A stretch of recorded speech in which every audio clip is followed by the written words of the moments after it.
कि कैसे उनके बिना रहेंगे, जैसे माता-पिता हैं तो बहुत। ये जब तुम्हें आज हो रही ना, ये हमें 10-12 वर्ष की अवस्था में हुई थी। ये बात हमारे 10-12 वर्ष की अवस्था में, जो स्कूल से आते हो माँ ऐसे हृदय से लगाती, तो पूर्व जन्म का कोई भजन का प्रताप था कि हमें आग लग जाती, और हटते तब लगता अगर ये माँ मर गई तो मैं जीऊंगा कैसे, अगर पिताजी मर गए तो जीऊंगा कैसे, अगर भाई तो कैसे जीऊंगा। तब लगा आखिरकार मेरा है कौन, यहाँ सत्य क्या है। 13 वर्ष की अवस्था होते होते निर्णय हो चुका, एकमात्र भगवान ही सत्य है। हमको किसी ने समझाया बुझाया नहीं था, हम किसी दुख से नहीं भागे थे कि अच्छा बच्चा में क्या दुख होता है, 13 वर्ष की अवस्था। घर में चूंकि भागवतिक संस्कार थे और पूर्व जन्म का कोई भजन था, इसी प्रश्न ने मुझे भगाया था घर से कि मैं कैसे जीऊंगा। तब लगा कि यार अपने तो भगवान है। तो सच्ची मानिए, जिस माँ से इतना प्यार करते थे, एक बार केवल आई थी जब हम भाग के गए, इसके बाद फिर वो पधार सब गए। कभी जीवन में घर नहीं गए, कभी जीवन में बैठ करके ऐसे भोजन नहीं किया घर में, उस दिशा को नहीं गए, उस दिशा को नहीं गए। इसी प्रश्न ने मुझे बैरागी बनाया था कि मैं कैसे जीऊंगा इनके बिना। हाँ, इनके अंदर जो विराजमान है वो अविनाशी है, और जो शरीर है वो विनाशी, वो तो जाएगा, उसे न तुम रोक सकते हो न भगवान भी रोक सकते हैं। भगवान भी नहीं रोक सकते, क्योंकि सिद्धांत है ना, सिद्धांत कानून उनका बना है। अगर हम तप करें कि मेरी माँ इसी रूप में बनी रहे तो नहीं बनी रहेगी, समय आने पर उसका शरीर छूट जाएगा। तो भगवान से प्रेम करो, क्योंकि भगवान ही तुम्हें वो माता च पिता तुम्हें हो, तुम्हें वो बंधुश्च सखा तुम्हें हो, तुम्हें विद्या द्रविणं तुम्हें हो। माँ के ढांचे से आप प्यार करते हैं, लेकिन सही बात में ढांचे से प्यार नहीं करते। माँ के अंदर जो बैठा परमात्मा तत्व तो उससे प्यार करते हैं। नहीं, ढांचा तो रहेगा, रख लेना भला। ढांचा शाम तक रखना मुश्किल हो जाता है, नहीं रखना।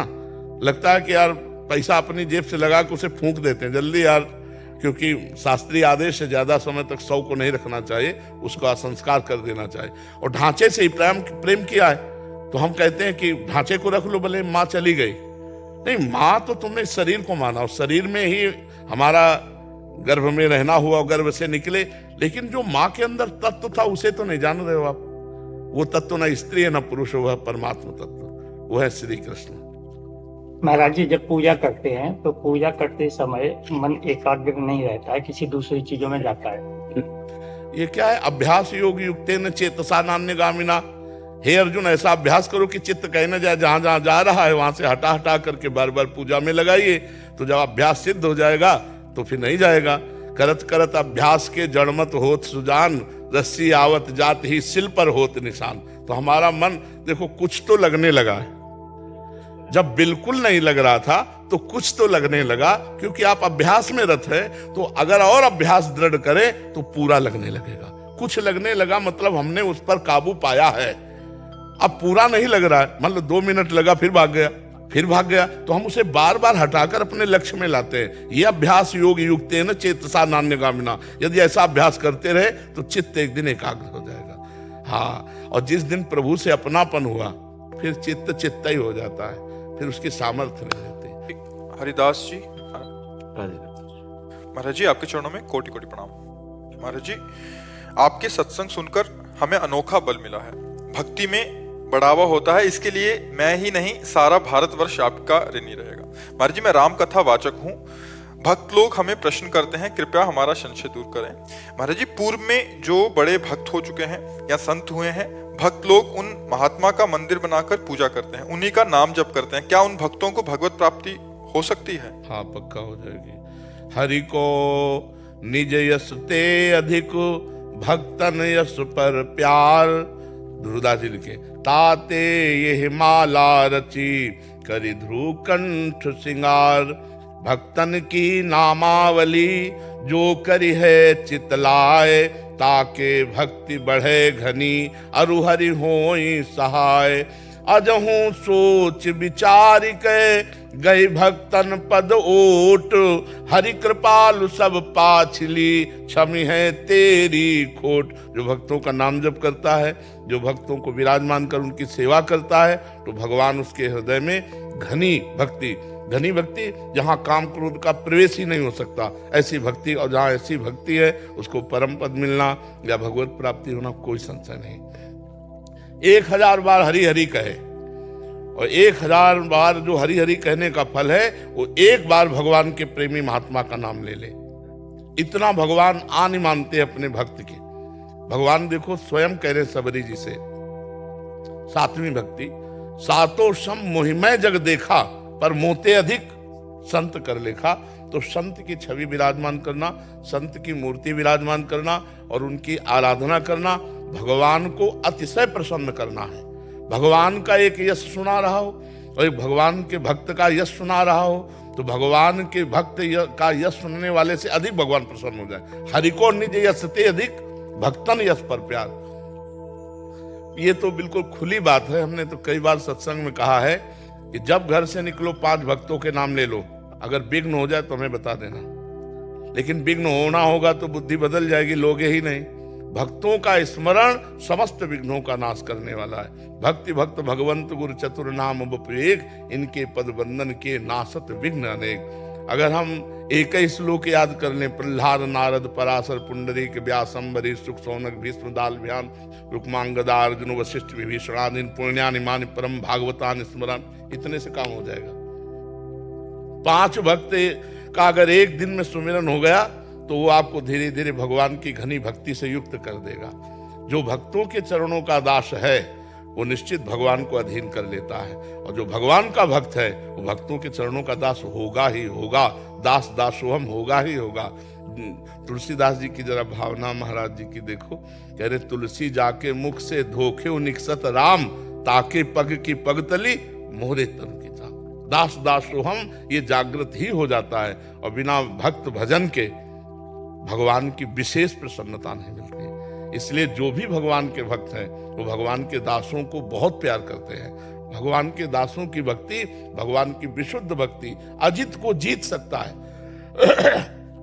अगर किसी के भाव में बैठ जाए हमारी बात, जो भगवान के दासों की भक्ति करेगा वो अजित को जीत लेगा। विश्वंभर भगवान उसके अधीन हो जाएंगे। पर दासों की भक्ति बहुत कठिन है, क्योंकि अलग अलग स्वभाव के, अलग अलग प्रभाव के हैं। पर अगर जिसकी श्रद्धा है और वो भक्तों की भक्ति करता है तो भगवान उसके अधीन हो जाते हैं। राधा वल्लभ भजत भज, राधा वल्लभ भजन करने की बात नहीं करे, राधा वल्लभ भजत भज, तो भली भली सब होए। जीते विनायक शुभ अशुभ, विघ्न करे नहीं कोई, विघ्न करे नहीं कोई, डरे कलिकाल कष्ट भय, हरे सकल संताप हर्ष हरि नाम जपत जय। जो भगवान की भक्ति करने वालों का भजन करते हैं, कोई भी शुभ अशुभ विनायक उसमें विघ्न नहीं डाल सकता। कलयुग भयभीत रहता है ऐसे भक्तों से जो भक्तों की भक्ति करते हैं और हरिनाम जप करके पूरे विश्व पर विजय प्राप्त कर लेता है। अर्थात काम क्रोध लोभ मोह मद मत्सर इन सब पर विजय प्राप्त करके शांत हृदय अश्रु प्रवाह करते हुए गदगद सुर नैना सजल दंपति रस रहे भीन, ई गति वृंदा विपिन में फिरे प्रेम तल्लीन। ये निश्चित बात है। हरिवंश महाप्रभु के समीप जब हरिराम व्यास जी आए, ये ओरछा के राजा के गुरु हैं, मधुकर शाह के गुरु हैं, बड़े अद्भुत विद्वान दिग्विजयी योद्धा, जो कोई भी 10 दिशाओं में उनसे विद्वता में हार जाए कोई उनसे जीत नहीं सकता। वो आए थे हरिवंश महाप्रभु का नाम सुनकर, महिमा सुनकर के देखें कैसे ज्ञानी महात्मा है। महाप्रभु के समीप आए तो महाप्रभु रसोई बना रहे थे, श्री जी के लिए अमनिया कर रहे थे, तो दाल की बटलोई चढ़ा दी थी। जो ही श्री नवल दास जी ने आकर के प्रार्थना की कि जय जय, एक हरिराम व्यास जी विद्वान हो, आपसे बात करना चाहते हैं। उनका अभी तो सेवा में, बोले प्रभु बहुत व्याकुल है बात करने के लिए, बुलाओ। तो जो ही नजदीक आए सो बटलोई उतार दी। तो उनका प्रभु ऐसा क्यों किया? बहुत विद्वान थे। हाथ का कार्य है कार्य करना और मुख का कार्य है बात करना, तो आप दोनों कार्य कर सकते हैं। बोले प्रेम में ऐसा नहीं होता। यह जो एक मन बहुत ठौर करी, कहीं कौने सच पायो, जहां तहां जुवती जार जुवती लो, प्रगट पिंगला गायो। जहां एक मन प्रेम में तन्मयता धारण करता है तहां सुख होता है, 2 मन में सुख नहीं होता। महाप्रभु ने पूरे पद में आखिरी लाइन में कहा, जैसी तरिवंश प्रपंच बंच सब, ये काल व्याल को खायो, यह जिय जान श्याम श्यामा पद कमल संगी सिरनायो। श्याम श्यामा के चरणों में नहीं कहा, श्याम श्यामा पद कमल संगी, अर्थात दास दास सोहम। आजीवन हरिराम व्यास जी ने यही किया। भक्तों का ही भजन किया, भक्तों की ही आराधना की।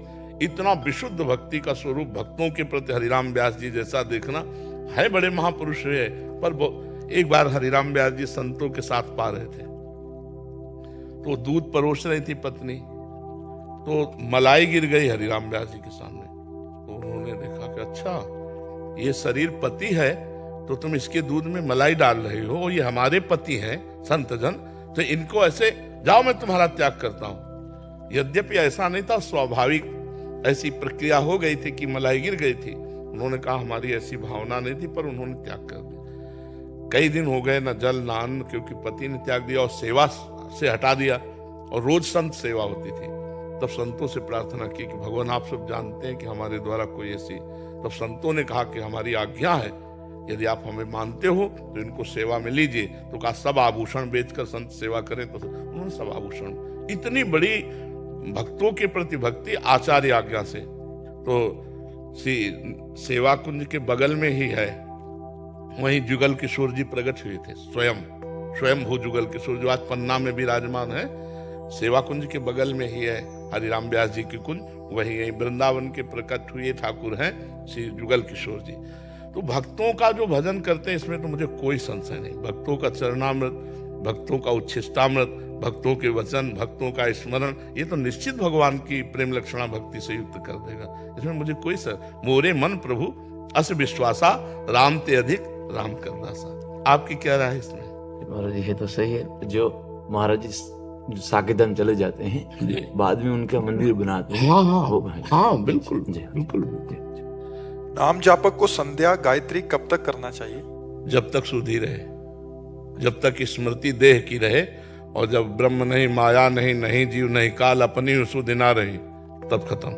जब तक शुद्धि रहे तब तक नियम का उल्लंघन नहीं करना चाहिए। सुधर्मो निधनो श्रेया, पर धर्मो भयावह।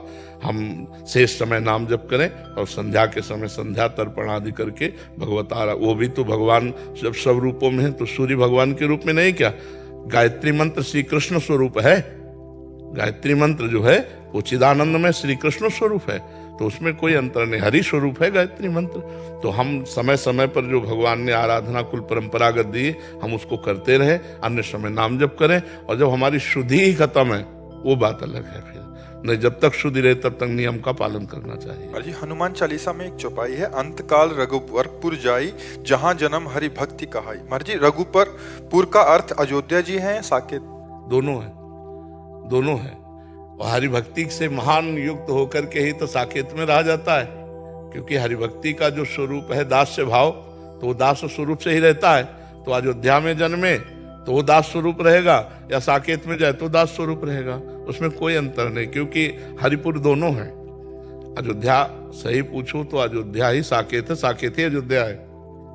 केवल नाम का अंतर है, जैसे गोलोक और वृंदावन, तो वृंदावन ही गोलोक है, गोलोक ही वृंदावन है, उसमें कोई अंतर। जो भूतल में है वही अव्यक्त है, जो अव्यक्त है वही भूतल में व्यक्त है। हमको ये मानकर अवधपुरी का अर्थ भाव पूरा ले लेना चाहिए। पर साकेत भी अवधपुरी है, अवधपुरी ही साकेत है, कोई अंतर नहीं। अवधपुरी में वास कर रहा तो साकेत में वास कर रहा है। जो साकेत में भी है वो दास्य है, दास्य भाव से युक्त है, और जो अवध में वो भी दास्य भाव से युक्त है। तो हरिभक्ति का जो स्वरूप है अवध की, वो विशेषतया दास्य भाव से ही है, विशेषतया दास्य भाव से है। कुछ बिरले हो सकते हैं जो सखा भाव वाले हों राम जी से, कुछ बिरले हो सकते हैं जो वात्सल्य भाव वाले हो, लेकिन अधिकतर दास्य भाव ही रहता है, चाहे जिस भक्ति में हो। जैसे गोपी भाव है, सहचरी भाव है, तो कोई बिरले होते नहीं, तो प्रायः दास्य भाव में ही रहता है। जी हर्षवर्धन सिंह जी, राधा वल्लभ शेरवंश महाराज जी, आपके चरणों में कोटि कोटि प्रणाम।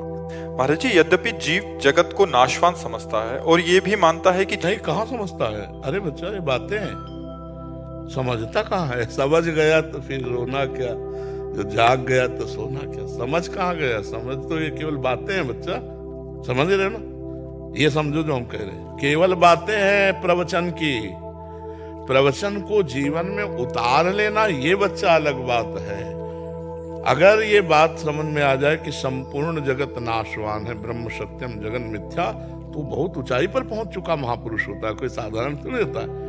वो भगवान के बिल्कुल नजदीक पहुंच चुका है, यही तो बंधन है संसार, और वो जान चुका है नाशवान है। तो अब नाशवान में आसक्ति जैसे अभी हम 2000 रुपया की एक टाली आपके सामने पलटा दें, आपको इतना भी आकर्षण नहीं होगा, क्योंकि जानते हो ये चलता नहीं है। और एक 500 का नोट पड़ा हो रास्ते में तो झूला झूलने लगेंगे, एक कदम आगे एक कदम पीछे, नहीं होगा। तो इसका मतलब है कि अभी नोट के प्रति आसक्ति नहीं गई, वो पता है कि चलता नहीं इसलिए आसक्ति इसमें नहीं है, ये चलता है तो इसमें आसक्ति है। तो हम उन भोगों के लिए कह सकते हैं जो हमारे को अप्राप्त है, सब झूठे हैं, लेकिन जिनमें हमारी आसक्ति जो हमें प्राप्त है उनको हम भोग रहे हैं। इसलिए ये ज्ञान अधूरा है, इस ज्ञान का महत्व नहीं। अब आप प्रश्न करो, इसी को करो। जीव आप अपने आप से संबोधन कर रहे हैं, ये भी मानता है कि जीव देह का त्याग करके अलग हो जाता है, फिर भी उसके मन में जगत की प्रधानता नहीं मिलती। यद्यपि वह परमेश्वर को समस्त सुखों का सिंधु मानता है, फिर भी परमात्मा में उसको ये बच्चा लिखी पढ़ी बातें हैं, तुम्हारी एक भी बात इसमें नहीं है। ये तो मान लो ग्रंथों से लिखी पढ़ी बातें हैं, ये तुम्हारी हमारे यहाँ उत्तर होता है जो तुम्हारे को समस्या हो, क्योंकि और तो सब हो ही रहा है। सीधे जो तुम्हारे हृदय में समस्या हो साधना में, तो उस समस्या का समाधान हो। तुम्हारी को क्या समस्या है? महाराज जी, वैसे हमें पता है कि भगवान के अलावा हमारा कोई भी नहीं। उसे एकांतिक सुना है आपने कि नहीं सुना? तो हमने कई बार कहा जो तुम्हें पता है जिसका प्रयोग नहीं कर पाते हो, तो तुम्हारे अंदर भजन की कमी है। अपनी जानकारी का सही समय पे सही प्रयोग ना कर पाना भजन की कमी है। अगर आप नाम जप करोगे तो ठीक समय पर अपनी जानकारी का प्रयोग कर पाओगे। जैसे मुझे जानकारी की ऐसा दृश्य नहीं देखना चाहिए, ऐसी क्रिया नहीं करना चाहिए, ऐसा पदार्थ नहीं खाना चाहिए, और हमसे जबरदस्ती हो जाता है, हमें पता है। उसका कारण है आत्मबल की कमी, अध्यात्म बल की कमी, भजन की कमी। अध्यात्म नित्या तो विनिवृत्त कामा, अध्यात्म नित्या तो विनिवृत्त कामा। अगर अध्यात्म में स्थिति है तो समस्त कामनाओं का त्याग स्वाभाविक हो जाएगा। नाम जप करो बच्चा, हमारे पास एक ही दवा है। क्योंकि जैसे देह और उनके संबंधी में जैसी प्रीति रहती है, ऐसे संतान और प्रभु में कम रहते हैं। मलिन हृदय जब निर्मल होगा तो निर्मल जन मन सो मोहि पावा, मोहि कपट छल छिद्र न भावा। जब निर्मल मन हो जाएगा तो प्रभु और प्रभु के जन प्राण प्यारे लगने लगेंगे। इसलिए निर्मल मन के लिए विवेक चाहिए, क्योंकि विवेक विचार के द्वारा ही असत क्रियाओं को त्याग कर सत अनुष्ठान करके मन को निर्मल कर पाते हैं। और विवेक होता है सत्संग से, वो तुम्हें प्राप्त है। अब नाम जप करो, जितना नाम जप करोगे उतना ही मन निर्मल होता जाएगा, उतना ही आपको संसार झूठा नजर आने लगेगा। यहां तक कि अगर भगवत तत्व का बोध हो जाए तो संसार गायब हो जाता है। जेहि जाने जग जाए हेराई, जागे जथा स्वप्न भ्रम जाई। जैसे स्वप्न में जागने पर पूरा मिथ्या स्वप्न लगता है, ऐसे ही जब हमें परमात्म तत्व का ज्ञान हो जाता है तो संसार झूठा नजर आता है। पर ये सब बातें लिखी हुई हैं, इनको अनुभव करने के लिए पूरा जीवन लग जाता है। बहुनाम जन्मनावंते ज्ञानवान माम प्रपद्यते वासुदेवास्वरमित सा महात्मा सुदुर्लभा। बहुत जन्मों की साधना, तो नाम जप में लगो तो बच्चा बात बनेगी। ब्रह्मचर्य से रहो, गंदे दृश्य मत देखो, गंदे बच्चों का संग मत करो, गंदा आहार मत करो, नाम जप करो। सब ये जो लिखा है वो तुम्हारे दिमाग में चलने लगेगा, वो तुम्हारी अनुभूति बन जाएगा। वो अनुभूति ही काम करती है। नहीं तो प्रवचन कर ले और माया के संग खेले, माया के पार्षदों के संग खेले, काम करो तो लोभ मोह मद मत्सर, तो किस काम का ज्ञान, किस काम का। तो इसलिए नाम जप करो, पवित्र भोजन पाओ, अच्छे आचरण करो। मुकेश जी वृंदावन से। श्री हरिवंश महाराज जी, आपके चरणों में कोटि कोटि प्रणाम। महाराज जी, मेरा प्रश्न है कि क्या भगवान से कुछ मांग सकते हैं? यदि हाँ तो ये बताएं कि क्या मांगा जाना चाहिए? क्यों नहीं मांग सकते? हमारे बाप है, अपने बाप से नहीं मांगे तो पड़ोसी से मांगेंगे क्या? कौन ऐसा जिसके अंदर कामना नहीं? तो अपने बाप से मांगे हो तो सर्व अखिल लोक ब्रह्मांडपति हैं, जो चाहिए वो मांगे। भगवान ने चारों को भक्त कहा है, आर्त, अर्थार्थी, जिज्ञासु, ज्ञानी, सबको कहा है। यदि हमें लौकिक संपत्ति चाहिए तो हम किससे मांगेंगे? आपने हमारे को परिवार दिया है, आपने व्यवहार दिया है, तो हमको उपाय भी दीजिए। आप डायरेक्ट ना दीजिए तो उपाय दीजिए, जिससे हम अपने परिवार का पोषण करें, जिससे हम समाज की सेवा करें। अगर हमें अर्थ चाहिए तो हम आपसे मांगेंगे, हमारे दुख निवृत्ति चाहिए तो आपसे। ये साधारण भक्ति में है, प्रेम लक्षण में। हम इसका मंडन भी करते हैं और इसका खंडन भी करते हैं। प्रेम लक्षणा भक्ति में नहीं। जब हमने अपना तन, अपना जीवन, सब कुछ आपको दे दिया, तो फिर मेरा रहा क्या जिससे मैं मांगू? मेरा क्या है जो मैं मांगू? मान लो मैं आपके हाथ बिक गया, आपके नामे शरीर कर दिया, प्राण कर दिया, हृदय कर दिया, जीवन कर दिया, तो हे जीवन नाथ, अब इसका भार तो आपके ऊपर है, हम क्या मांगे? आप सर्वज्ञ हो, आप जानते हो। ये है, यहाँ से प्रेम लक्षणा शुरू होती है। वो है साधारण भक्ति, जिसमें मेरा परिवार है, मैं परिवार को जिम्मेदार एक व्यक्ति हूँ, और प्रभु आपसे मैं मांग रहा हूँ कि मेरे परिवार का और एक है नाथ सकल संपदा तुम्हारी, मैं सेवक समेत सुतनारी। आप सर्वज्ञ हो, आपसे क्या मांगना है? आपको जो मनावे, जैसी परिस्थिति दो, हम उसी में राजी हैं। जोई जोई प्यारो करे सोई मन भाए। समझ पा रहे आप? मांगना भी ठीक है, साधारण भक्ति, और मांगना बिल्कुल नहीं ठीक है, क्योंकि हमें पता है आप सर्वज्ञ हो। ये असाधारण प्रेम लक्षणा भक्ति की तरफ जा रहा है। तो अब ये देखना है कि हमारी गति कहाँ है। अगर हमारी गति साधारण भक्ति में तो मांगना भी आएगा, अगर प्रेम लक्षणा भक्ति में तो हमें आप जो विधान करोगे वो आपके पास से ही होकर आएगा, हम उसी में राजी रहेंगे। हम कभी आपसे याचना नहीं कर सकते, और अगर याचना करे तो सिर्फ आपकी ही करे हमारा मन, कि आप मिल जाओ। प्रभु मिल गए, जिनके प्राप्त होने के बाद फिर कुछ प्राप्त करना बाकी नहीं रहता, जिनके जान लेने के बाद फिर कुछ जानना बाकी नहीं रहता, हम वो बात मांगे। अगर हम प्रभु से मांगेंगे भी तो क्या, जैसे एक गांव का आदमी किसी सेवा कार्य में था, तो उससे प्रसन्न हो गए चक्रवर्ती सम्राट बादशाह, बुलाया, कहा जो तुम्हारी इच्छा हो तो मांग लो। गांव के आदमी ने सोचा कि 2 भैंसे, उनके लिए साल भर के लिए भूसा मिल जाए, 4 लोग घर में हैं, उनके खाने, बोले मालिक 2 भैंसे हैं, साल भर के लिए भूसा मिल जाए और साल भर के लिए भोजन मिल जाए। उनका अरे बावरे, तू किससे मांग रहा है? सम्राट से मांग रहा है, नगर का नगर दे सकता हूं, जो चाहे मांग। उसकी हिम्मत नहीं थी, गरीब आदमी की हिम्मत नहीं पड़ी कि वो अपने औकात से ही तो मांगेगा, अपनी सामर्थ्य से ही तो सही पूछो तो मांगने में घाटा हुआ ना उसका। अगर वो ये कह देता बादशाह से कि मालिक जो आप चाहो दे दो, तो वो अपनी स्थिति से देता। तो उचित ये है, चतुराई ये है कि हम भगवान से यही कहें कि जो तुम्हें अच्छा लगे वही करो, तो वो अपनी स्थिति से देंगे। वो हम मांगेंगे तो ऐसे ही कुछ मांगेंगे जो उस टाइप होगा। तो हमें लगता है भगवान से कहना चाहिए कि आपकी जो राजी हो वही करो, हमारी राजी की कभी मत करना, आप अपनी राजी की करना। क्यों? महाराज यही प्रश्न था कि हमको तो मांगने की तमीज नहीं है, तो हमें क्या मांगना चाहिए? तो मिल गया ना। महाराज वृंदावन में किस भाव से रहना चाहिए महाराज जी?